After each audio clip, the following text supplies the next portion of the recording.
cepat. Dua, agak naik level dosanya. Ini satu contoh dosa ini agak besar yang ini. Bahkan dosanya bisa lebih dahsyat kalau direncanakan, diniatkan. Misal, maaf ya, maaf. Saya pun mengagendakan nanti di tahun ini mudah-mudahan bisa Allah berikan kesempatannya. Saya pengen juga bisa safari ke pesantren-pesantren, ya, lembaga permasyarakatan, ya, Sukamiskin misalnya, kemana lagi, saya lihat. Saya pengen sampaikan kepada mereka bahwa Anda nggak ada yang sempurna. Tidak ada yang sempurna. Semua orang pernah berbuat salah. Cuman kita bisa berubah. Dan banyak di masa lalu orang yang banyak salah. Ada pemabuk, pezina, pembunuh, dan mereka memilih tobat. Dan ternyata dijamin surga oleh Allah Subhanahu wa Ta'ala lewat lisan Nabi. Kenapa kita nggak bisa? Ini dosa yang pernah dilakukan dalam kasus pembunuhan.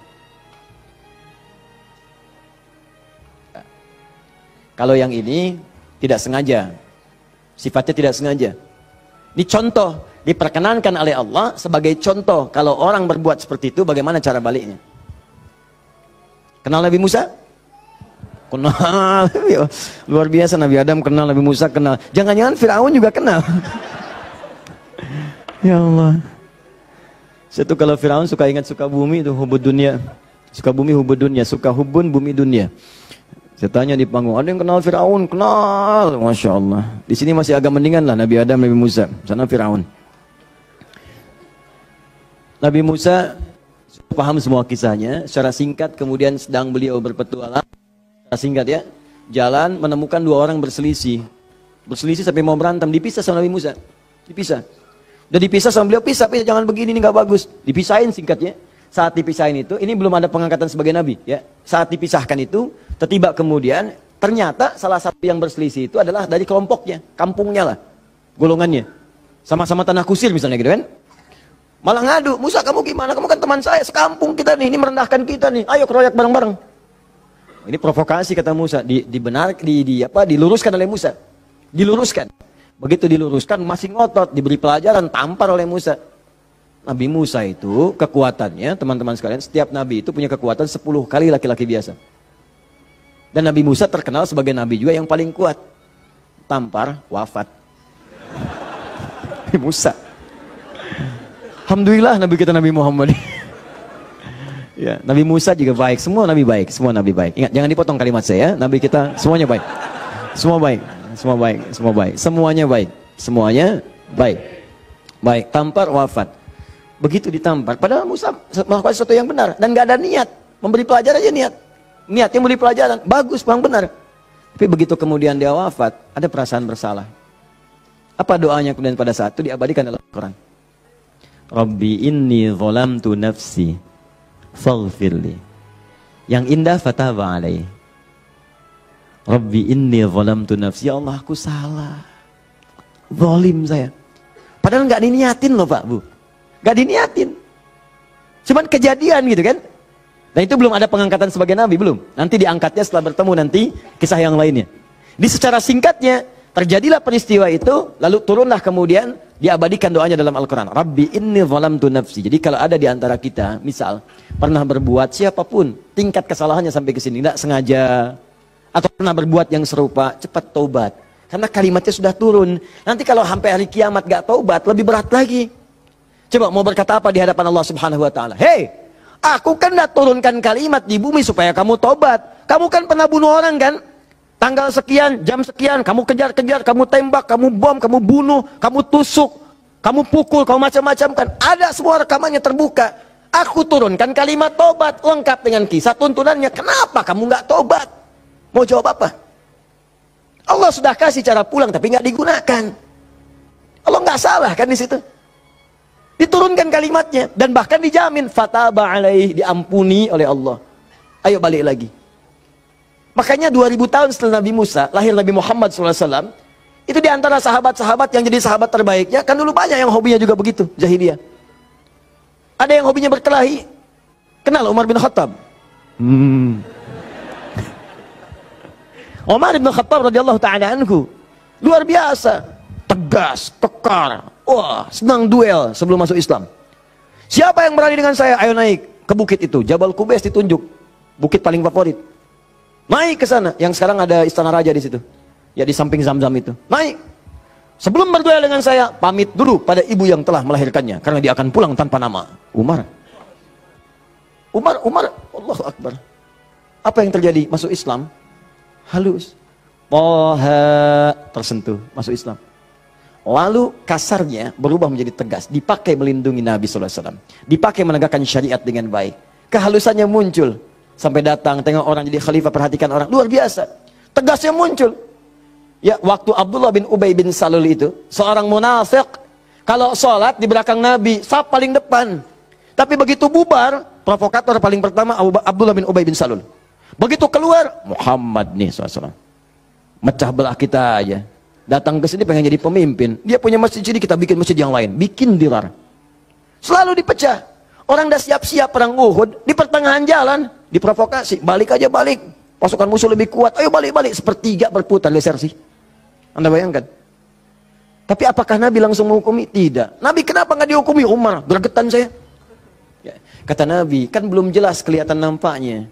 Nanti jadi fitnah, pecah nanti semuanya karena dia masih dianggap pemimpin di kalangan yang lainnya. Biarlah nampak nanti Allah berikan hujahnya untuk dia. Satu kali, tapi kalau di depan baik, di belakang menusuk dari belakang. Satu kali sakit. Begitu saat sakit itu, anak Abdullah bin Ubay bin Salul, anaknya namanya Abdullah, baik, soleh. Nah ini juga jangan simpulkan kalau keluarga misalnya bapaknya nggak bagus, pasti anaknya nggak bagus, belum tentu. Belum tentu. Kenal Abu Jahal? Anaknya Ikrimah. Bapaknya musuh Nabi luar biasa, anaknya pembela Nabi yang paling hebat, penunggang kuda yang dahsyat, saf paling depan kalau jihad. Sampai Nabi itu dengan menghormati Ikrimah tidak pernah menyebut Abu Jahal di depan Ikrimah. Jangan singgung bapaknya, jangan, supaya anak ini dalam ketenangan. Abdullah bin Ubay bin Salul anaknya taat, namanya Abdullah juga. Sakit bapaknya datang kepada Nabi. Ya Rasulullah, bapak sakit, kata Nabi, berikan ini, kasih air, berangkat pulang sana. Katakan dari Nabi. Datang senang pulang. Ya abadi, papa ini dari Nabi. Apa sih Muhammad? Lempar. Habis. Sampai sekarat disampaikan, datanglah Nabi ke rumahnya. Tapi nanti saat turun surat Taubah itu untuk dilarang menyolatkan. Begitu datang ke tempatnya, apa yang dikatakan? Manjanya luar biasa. Ya Rasulullah, itu di depan Abu Bakar, ada Umar dan yang lain-lain. Ya Rasulullah, biarkan aku wafat dengan mengenakan jubah terluarmu. Apa kata Umar? Ya Rasulullah, izinkan aku memenggal kepalanya. Itu cuman jubah aja kok, pakai. Dia meninggal. Itu Abdullah bin Ubay bin Salul. Hidupnya begitu meresahkan, wafatnya begitu kolokan. Ya. Tapi habis. Nah, jadi yang pertama itu, coba, udahlah, banyak yang tobat. Umar jadi bagus. Tukang begal, Jundub bin Junadah. Wah, sekampung begal tobat. Jadi dai, sekampung jadi soleh semua. Saking dahsyatnya, kampung itu dikenal di kemudian hari. Namanya Ghifar.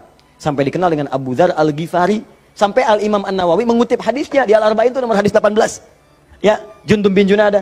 An Mu'adz bin Jabalin wa Jundub bin Junadah radhiyallahu ta'ala anhuma qala Rasulullah sallallahu alaihi wasallam. Ya, ittaqillaha haitsu ma kunta wa atfiz sayyatil hasanatan amhuha. Ainal hadis? Mana hadis? Mana Qur'annya? Apa yang antum kerjakan tiap hari? Ngitung lagi. Mana bekal antum tuh pulang? Minimal sehari satu hadis. Ambil, walaupun nggak hafal hadis kan nggak mesti hafal. Baca hadisnya, lihat terjemahannya, amalkan isinya. Buka konsepnya. 57 hadis, kitab iman. Tiap hari baca satu. Antum pebisnis, keluarkan hadis-hadis bisnis. Tiap hari satu. Kalau Al-Quran hafalkan, satu hari satu ayat, tak apa-apa. Pulang punya hujah di hadapan Allah. Di tiap hari ngitung-ngitung dunia. Wafat tinggal semua. Apa yang mau antum ambil? Berharap surga lagi. Takutlah kepada Allah. Mulai yang baik. Jundub bin Junadah taubat, dikenal dengan Abu Dzar al-Ghifari. Puncaknya, mungkin ada orang pernah juga lebih daripada ini. Dia berzina, dia mabuk, dia macam-macam. Pokoknya mengoleksi dosa lah. Ya, orang ngoleksi mobil, ngoleksi musab, dia ngoleksi dosa. Jadi kalau nggak berdosa itu nggak enak. Kamu ngapain aja, si fulan sudah begini. Oh masa besok saya lakukan yang lebih daripada itu. Jadi ngoleksi dosa, tumpuk dia. Yang begini pun, itu masih diberikan kesempatan Allah dengan oleh Allah diturunkan satu kalimat. Yang kalau dikerjakan, diamalkan isinya, diterima taubatnya. Turunlah Quran surah 39 ayat 53 tadi. Qul ya ibadiyalladzina asrafu ala anfusihim la taqnatu min rahmatillah. Muhammad katakan pada hamba-hambaku yang dosanya sudah israf. Israf itu melebihi dasar cukup. Lebih. Mubazir. Banyak. Datang ke pernikahan, ada prasmanan, orang sekali, dia 10 kali. Israf. Balik. Israf. Ini ada israf dalam dosa. Itu pun kalau mau taubat, kata Allah, la taqnatu min rahmatillah. Jangan dari rahmat Allah. Innallaha yaghfirudz dzunuba, Allah ya Rahman. Allah ya Rahim. Allah akan mengampuni semua jenis dosa sepanjang engkau mau taubat. Di kadang-kadang Allahnya sudah pengen ngampunin, manusia yang nggak pengen. Fir'aun kan gitu, kurang apa lagi diutus 2 nabi langsung. Musa dengan Harun, idhaba ila fir'auna innahu tagha. Quran surah 20 ayat 43 sampai 44. Musa Harun pergilah ke Fir'aun, dia sudah mulai menyimpang. Faqula lahu qawlan layyina la'allahu yatadhakkaru wa yakhsha. Katakan kepadanya dengan lembut, mungkin dengan kelembutan itu dia sadar dan mau bertobat. Enggak mau. Musa, gua kan Tuhan yang gede, ana rabbukumul a'la. Marah, nantang, mau bunuh dan sebagainya. Sudah, selesailah dia tenggelam di lautan. Ya, jadi mumi. Teman-teman, ini jadi gambarannya, buka dulu sekatnya. Kalau dibuka, ini yang terakhir, kalau dibuka begini, ternyata bukan cuma sekatnya, dalamnya kotor. Kotor. Kalau ini kan masih bersih, diminum juga bisa. Masa sih Ustadz? Betul, contoh, bismillah. Alhamdulillah. Ini ya, bersih. Tapi kalau kotor, siapa yang mau minum? Tidak ada. Maka kalau minuman bercampur kotor, di sini ada kotoran misalnya kan? Ya, maaf. Masuklah kotoran yang sudah bernajis, kotor. Apakah mungkin akan diminum? Tidak. Yang dilakukan pasti akan dibuang dulu, cuci dulu. Jadi kadang-kadang sekatnya sudah dibuka, tapi haramnya belum keluar. Memang taubat dari dosa-dosa, misalnya, mohon maaf, dosa untuk menipu. Awas, dosa pencurian. Taubat betul, cuman barang yang dicuri dikembaliin dulu. Dosa dari ngutangin orang, betul. Dosanya taubat, cuman utang bayar lunas dulu. Bukan bermusafah kemudian lunas dosanya, tidak. Lunas utangnya, tidak. Maka ada hal-hal tertentu yang ketika saat dilakukan, sekatnya mesti dibuka, yang kotornya mesti dikeluarkan. Taubat dari dosa musyrik, taubat bagus. Cuman keris yang dimusyrikan, pedang yang dimusyrikan, batu-batu yang dimusyrikan, buang dulu. Buang dulu. Tato-tato, gambar-gambar, kan? Aku tuh kalau melihat Lionel Messi, rasanya main bola aku jadi bagus deh. Sampai dibikin tato misalnya. Musyrik. Hati-hati. Musyrik. Buang. Taubat, buang dulu. Begitu sudah dibuang, nanti Anda akan lihat. Kerjakan amal soleh. Jadi jika yang salah itu hilang, yang soleh muncul. Kalau sudah yang soleh muncul, Anda nggak minta pun dikasih. Nggak percaya, silahkan buktikan. Bedakan rasanya, rasakan bedanya, dan pasti akan terasa bedanya. Akan lain. Demi Allah saya katakan akan lain.